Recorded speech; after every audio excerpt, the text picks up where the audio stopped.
किस्मत का फेर। माँ के मरने के बाद रोशन को कोई रोकने टोकने वाला नहीं था। पिता हमेशा समझाते पर रोशन को समझ नहीं आता। वो दिन प्रतिदिन बिगड़ता जा रहा था। नशा करना भी उसकी आदतों में शामिल हो गया। वो हमेशा यहाँ वहाँ घूमता रहता था।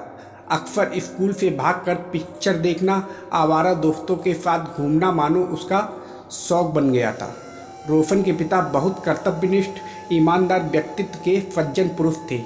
वे लोहिया अस्पताल में फार्मासिस्ट के पद पर कार्यरत थे और समाज में उनकी बहुत इज्जत भी थी।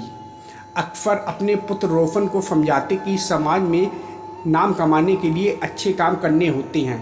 वो रोशन को अच्छी अच्छी बातें बताते पर रोशन उनकी बातों को अनसुना कर देता। पिता को भी अब रोशन से कोई उम्मीद नहीं रही थी। वो हाथ से निकल गया था। पिता जितना होता उसे प्यार देते पर समय कम ही दे पाते। शायद यही कारण वो भटक गया और उसकी गलत आदतों के कारण स्कूल से भी उसे निकाल दिया। पिता ने रोशन के लिए फास्ट फूड की दुकान भी खोली, मगर रोशन का दिल काम में नहीं लगता। वह दिन भर नशा करता। इसी कारण दुकान में घाटा होने के कारण दुकान भी बंद करनी पड़ी। अब वह कई दिन घर से गायब रहने लगा। पिता भी परेशान रहते, मगर उसे पिता की जरा भी चिंता नहीं रहती।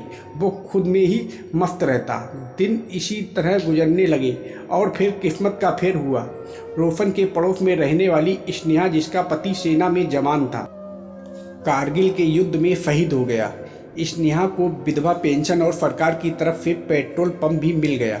रोशन के पिता ने स्नेहा के पिता से बात कर रोशन से स्नेहा की शादी के लिए मना लिया, ताकि स्नेहा का घर फिर से बस जाए और शायद शादी होने से रोशन भी सुधर जाए। स्नेहा से शादी के बाद रोशन की ज़िंदगी हिलोरे मारने लगी। स्नेहा बहुत सुंदर, सुशील और नेक दिल लड़की थी। उसने रोशन को भरपूर प्यार दिया। उन दोनों की जीवन की गाड़ी धीरे धीरे आगे बढ़ने लगी। शादी के कुछ वर्षों के अंदर ही रोशन की ज़िंदगी पटरी पर आ गई। पैसे की कोई कमी नहीं थी, पर आलसी और निकम्मापन रोशन को कहाँ छोड़ने वाला था। उसके पुराने संगी साथी फिर उसे बुलाने लगे और फिर वही पुराना रोग रोशन को लग गया, या ये कहें कि बुरी लत को कब तक रोकता। उसे तो एक दिन फिर शुरू होना था। उसके ऐब बढ़ने लगे। वो शराब पीने लगा, स्नेहा को भी मारता पीटता, पैसों की बर्बादी करता।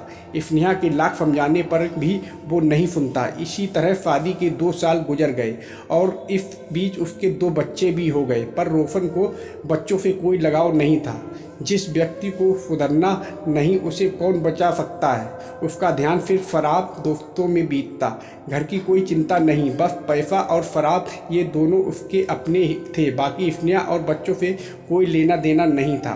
कहते हैं बिना मेहनत का मिला पैसा व्यक्ति का दिमाग भी फेर देता है। रोशन का भी दिमाग इस पैसे ने फेर दिया। पेट्रोल पंप में वो ज़्यादा पैसों के लिए गड़बड़ियाँ करने लगा और उसी का नतीजा ये रहा कि सरकार ने उसका पेट्रोल पंप सील कर दिया। अपनी इस नाकामी से रोशन को बड़ा सदमा लगा और हार्ट अटैक से उसकी मृत्यु हो गई। रोशन के कर्ज को चुकाने के लिए स्नेहा को अपना घर बेचना पड़ा। सब कुछ लूटने के बाद स्नेहा अपने 2 बच्चों के साथ आज फिर किराए के मकान में विधवा पेंशन के सहारे गुजर बसर कर रही है। रोशन की किस्मत का फेर ऐसा रहा, ना स्नेहा की दूसरी शादी सफल रही, ना रोशन को किस्मत से मिला पैसा फला। बच्चों को जीते जी अनाथ कर गया। बुरी आदतों के कारण उसने खुद का बल्कि स्नेहा और बच्चों की ज़िंदगी को किस्मत के फेर में फंसा दिया।